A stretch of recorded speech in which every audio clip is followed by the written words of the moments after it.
I came to Bariloche looking for a peaceful month of living by the lake.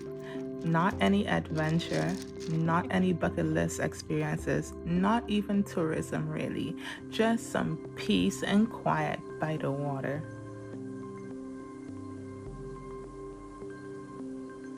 But instead, 3 weeks later, I find myself sitting in my apartment, my lip terribly busted, and just facing the sudden realization of what it feels like to be completely alone.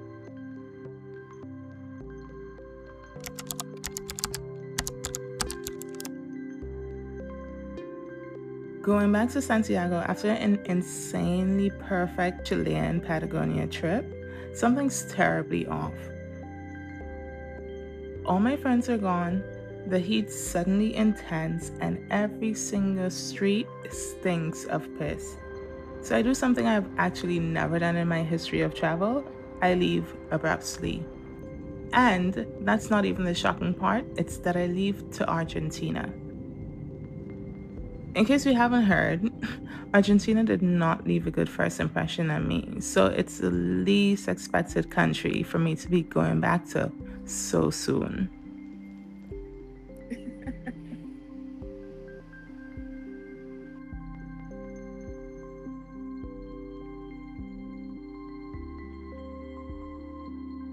But if you've never heard, Bariloche is a city in Argentine Patagonia famous for the lakes, the mountains, the hiking trails, and the Swiss inspired architecture. But this time for me, it fits the bill perfectly. It's an easy flight to get there, it has a gorgeous lake, and it's more affordable than accommodations in the Chilean Lake District. So, after months and months of back to back planning, traveling, chasing one epic experience after another, it's exactly what I need. No pressure to see anything, no pressure to do anything, no pressure to be productive.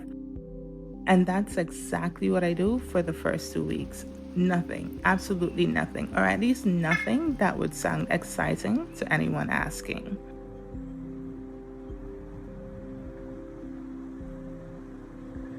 Morning walks, solo picnics, wandering the town, cooking for myself whenever I feel like it, and trying one chocolate shop, then another, and then another, and then another.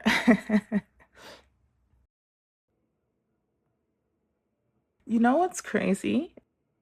The guilt you end up feeling as a traveler when you finally arrive to a place and you don't feel like checking all the main attractions off your list or doing anything at all, actually. You actually hear the expectations in people's questions and see the confusion and concern on their face if you dare say, I actually haven't done anything yet. That's always a weird and awkward moment.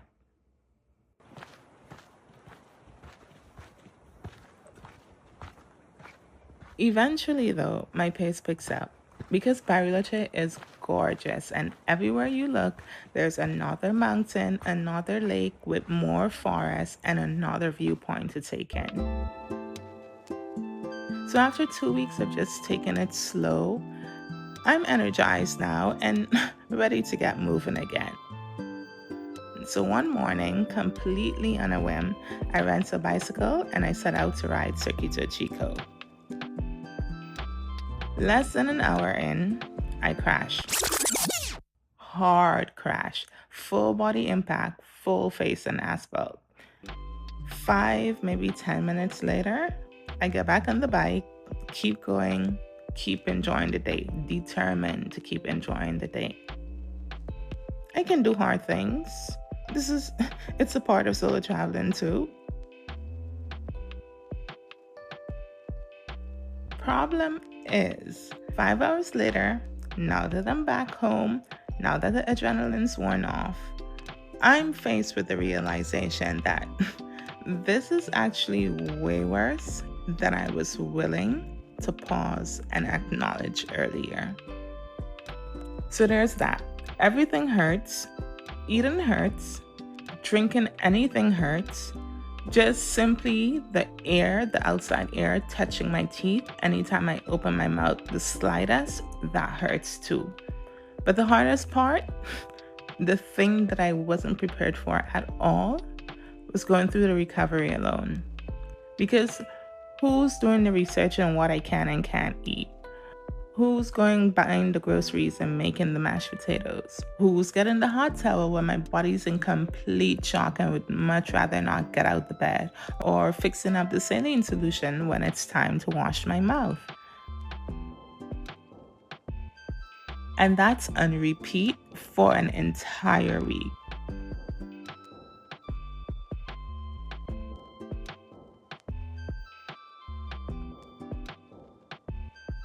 To say it was hard, understatement.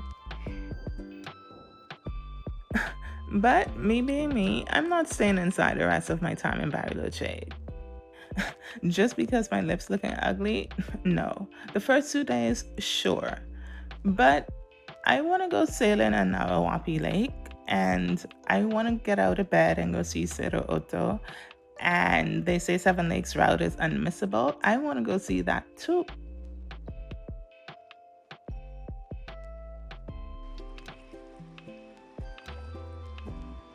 De las películas del oeste, pero sí, la mayor parte del territorio de la Patagonia es así. And then on my very last day, a complete week later, I'm still not good enough to hike Refugio Frey, regrettably. But okay, fine. I'll do an easier hike instead. First time solo hiking too. It's sick as hell. But I'm doing it anyway.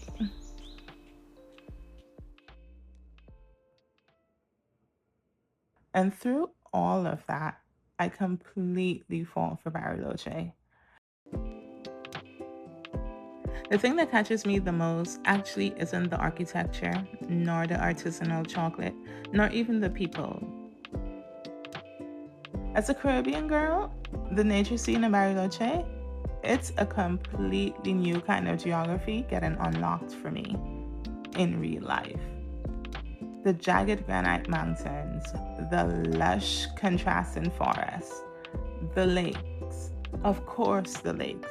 Every time I think about Bariloche, the blue of those lakes is the very first thing that comes to mind. And then the green of the trees in contrast, as cheesy as that sounds.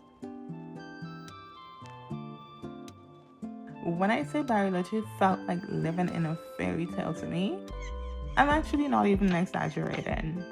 And the more I explore, the more I get attached. Again, when I booked Bariloche, I was not looking for a mind-blowing experience. I actually didn't even realize that Bariloche was a part of Patagonia until after I got there. So did I expect it to be pretty? Yes, sure. But was I expecting a place so freaking amazing that I would want to talk about it with excitement to every single person who would listen, but then at the same time need to be fighting the temptation to keep it as my own little precious secret? Absolutely not. Not the least of my expectations. But that's exactly what it turns out to be, a place that ironically felt like my elixir despite the accident, and the only place I've actually ever known for certain before even leaving that I would be revisiting over and over and over again. When people speak about their special place, Bariloche. Bariloche is that special place for me.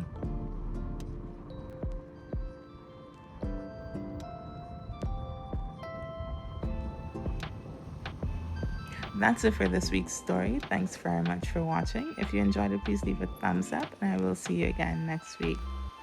Bye bye.